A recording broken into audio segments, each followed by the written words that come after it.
Thomas, et d'ailleurs on est un peu tous comme lui, nous dit quels sont les tests disponibles aujourd'hui, fiabilité, disponibilité, immunité.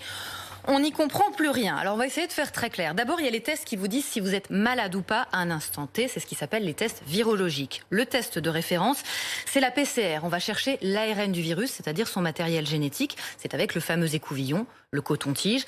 Plus besoin d'ordonnance, c'est remboursé à 100%. Le résultat est en quelques heures si le labo a la machine adéquate. Sinon, en 24 heures, normalement, vous savez bien qu'avec l'engorgement en ce moment des labos, on en parle. Ouais. On est plutôt à quelques jours, voire vraiment une bonne semaine. L'avantage de la PCR, c'est qu'il y a une très bonne fiabilité, capable de détecter 95% du virus, si le prélèvement est bien réalisé.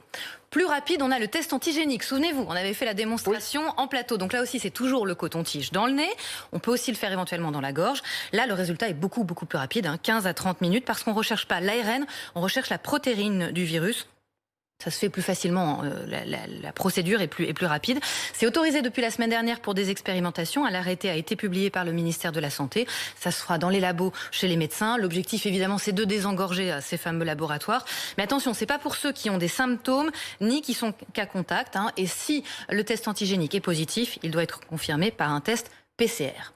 La nouveauté maintenant, c'est le test salivaire. C'est la même technique que la PCR, mais au lieu d'aller vous farfouiller au fond du nez, là, c'est juste... ça fait pas mal, du coup. C'est juste dans la bouche, c'est beaucoup plus simple. C'est ça. Indolore, totalement indolore.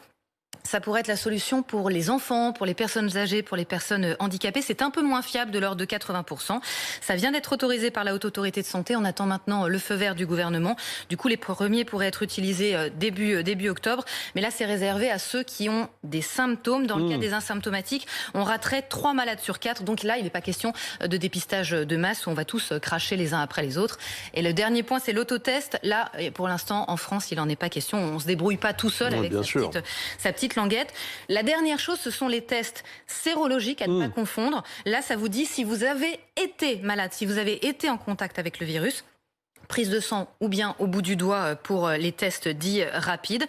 En laboratoire, c'est remboursé avec une ordonnance. En pharmacie, c'est payant. Ça vous dit si vous avez développé des anticorps. Le seul problème, c'est qu'on a encore beaucoup de doutes sur l'immunité. On ne sait pas combien de temps on est réellement protégé. Il y a eu des cas de réinfection. Le conseil scientifique disait qu'il y avait une dizaine de cas qui étaient à l'étude en France.